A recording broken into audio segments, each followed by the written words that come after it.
আসসালামু আলাইকুম, welcome to my secret kitchen. সবাইকে স্বাগতম। আজকে নিয়ে আসলাম নতুন একটি রান্নার রেসিপি। আজকে আমি রান্না করব কবুতর ভুনা। কবুতর অনেকেই জানেন, হয়তো পছন্দ করেন বা পছন্দ করেন না, ব্যাড একটা স্মেল থাকে বলে, কিন্তু এভাবে একবার ভুনা করে খেলে সবারই কম বেশি ভালো লাগবে। এই কবুতরের বাচ্চাটা মোটামুটি অনেকটা বড়ই ছিল, কিন্তু বেশি বড় হয়তো খাওয়া যায় না, বাচ্চাগুলোকে খাওয়া হয়। এই তো আমি ভালো করে ক্লিন করে একদম এটাকে আমি বেছে একদম পিস পিস করে সুন্দর করে কেটে নিচ্ছি। আর কবুতরে আমি জানি বয়স্ক এবং বাচ্চা সবারদেরকেই নাকি খাওয়ালে এটাতে প্রচুর পরিমাণে রক্ত হয়, রুগীদেরকে খাওয়ালে দ্রুত সুস্থ হয়ে যায়।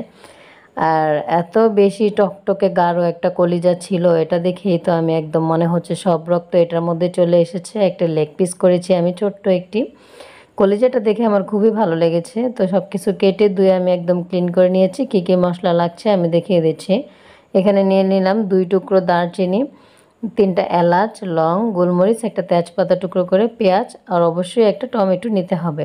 টমেটোটা দেওয়াতে একটু টকটক লাগে, ফ্লেভারটা খুবই ভালো লাগে। তেল দিয়ে পরিমাণ মতো মশলাটা হালকা একটু নাড়াচাড়া করে দিয়ে দিলাম 1 মুঠ ভরে পেঁয়াজ কুচি। পেঁয়াজটা নাড়াচাড়া করে খুব বেশি ব্রাউন কালার করব না, হালকা একটু নরম করে ভেজে নেব। এই তো ভাজা হয়ে গেছে। এখানে আমি দিয়ে দিলাম 1 চা চামচ ভরে আদা বাটা, 1 চা চামচ ভরে রসুন বাটা, আর দিয়ে দিব 1 চা চামচ জিরার গুঁড়ো।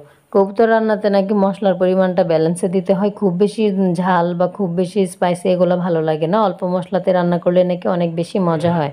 তা আমি আমার মাকে এভাবে রান্না করতে দেখেছি, আর এভাবে রান্না করলে অনেক বেশি মজা হয়। যারা পছন্দ করে না তারা তো বাদ, যারা পছন্দ করেন তারা একবার হলেও ট্রাই করে দেখতে পারেন।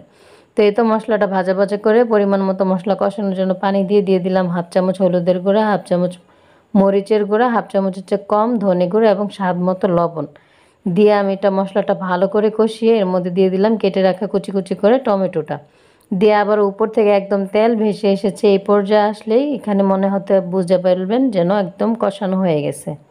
এর মধ্যে এখন দিয়ে দিলাম কবুতরের মাংসগুলো উপর থেকে দিয়ে ভালো করে মশলার সাথে মিক্সড করে নেব। মিক্সড করে আমি ঢাকনা দিয়ে ঢেকে এটা সিদ্ধ করে নেব। আসলে এইভাবে রান্না করলে অনেক বেশি খেতে ভালো লাগে। আর মাংস রান্না এবং যে কোনো মাংসতেই যত বেশি কষাবেন পারফেক্টলি ততই বেশি মজা হবে। তো এই তো দেখতে পাচ্ছেন কত সুন্দরভাবে একদম তেল ভেসে গেছে এবং একদম কষাচ্ছি আমি ঢাকনা দিয়ে ঢেকে ঢেকে। যেহেতু এটা ছোট, অল্প আঁচেই একদম রান্না হয়ে যায়, তারপরেও ঢাকনা দিয়ে ঢেকে কষিয়ে নিতে হবে। আর রুগী এবং বড় সবাই কম বেশি এটা বেশি বেশি করে খাওয়ার চেষ্টা করবেন। কবুতর খাওয়া কিন্তু স্বাস্থ্যের পক্ষে অনেক ভালো এবং শরীরে প্রচুর পরিমাণের পুষ্টি এবং রক্তের ঘাটতি হলে থাকলেও পূরণ হয়ে যায়। এই তো আমি কষানো হয়ে গেলে এর মধ্যে দিয়ে দিলাম পরিমাণ মতো ঝোলের পানি, দিয়ে আমি আবারও ঢাকনা দিয়ে কিছুক্ষণ ঢেকে নেমে একদম ভুনা ভুনা করে শুকিয়ে ফেলবো। আশা করি আমার ভিডিওটা দেখে যদি একটু হলেও উপকার হন, কে কোথা থেকে দেখছেন কমেন্ট করে জানাবেন। ভিডিওটা ভালো লাগলে একটা লাইক কমেন্ট শেয়ার করে দেবেন। ভালো থাকবেন। আসসালামু আলাইকুম, আল্লাহ হাফেজ।